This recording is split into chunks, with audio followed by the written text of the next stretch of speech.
So I don't know who's had a worse week, Bumble or Drake. Who am I kidding? It's definitely Drake, but we're not here to talk about that. We're here to talk about Bumble's latest PR disaster. With all the discussions about the 4B movement and women deciding to decenter men, the powers that be are scrambling. And Bumble's most recent ad campaign is exactly how we know that it's working. The patriarchy is scared and they know that they're losing us. So people are calling this campaign a lot of things, but disgusting is the most cohesive word that comes to mind. So there are two ads, and one says, you know full well celibacy is not the answer, and the other says celibacy is not the answer.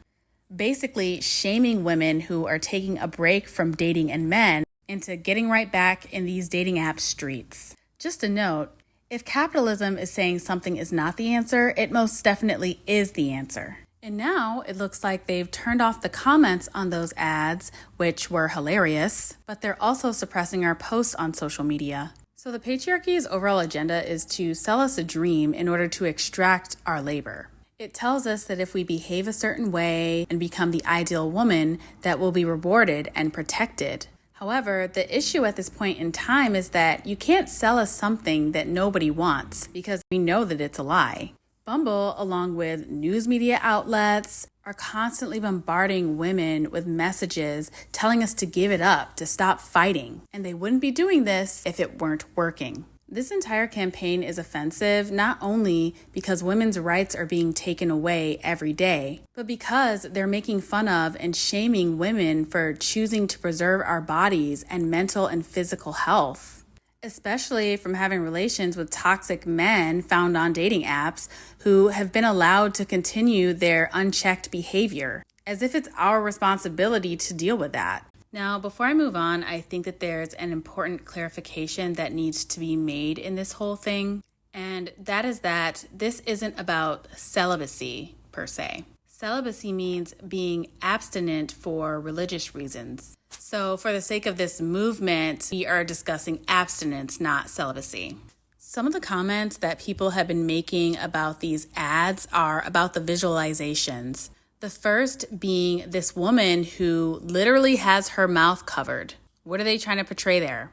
And the second is also of a woman who is literally wearing rose-colored glasses. Do you think that's by mistake? I don't know. It just seems kind of evil to me because somebody did this purposefully. Dating apps have not been good for years.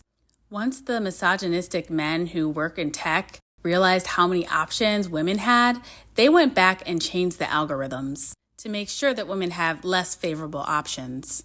They also failed to put basic safety measures in place when women begged them for years to do so. These companies rely on using us as the product to try to reel us back in. Dating apps used to be free because we are what is essentially being sold.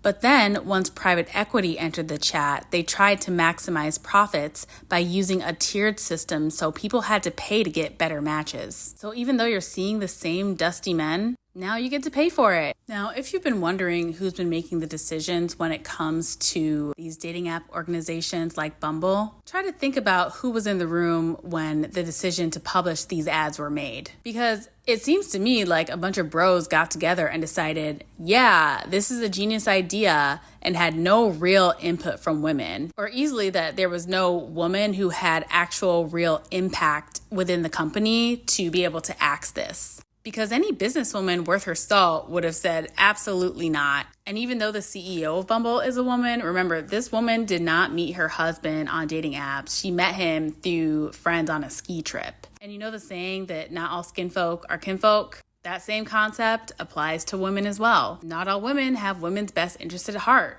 i.e. the pick-me's and like the Margaret Thatchers of the world who pull the ladder up behind them and make things harder on women.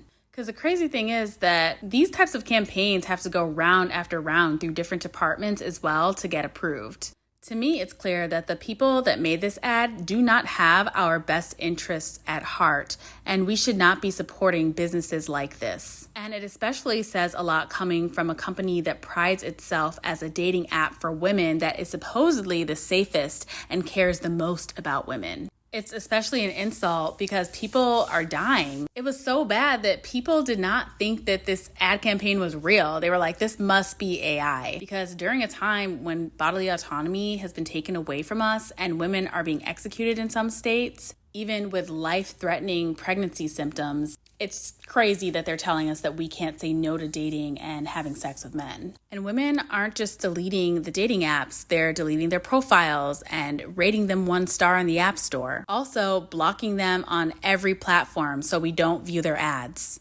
And a lot of women have been saying that they're making it difficult to delete dating profiles because they see what's happening and they're trying to sell men these ghost empty profiles. So in order to stop these dating apps from doing that, a lot of women, especially on Bumble, are uploading the ad campaign as their profile picture. And you can bet that they delete that with a quickness. So both Tinder and Hinge are owned by Matchbook, which has a class action lawsuit against them for predatory business practices.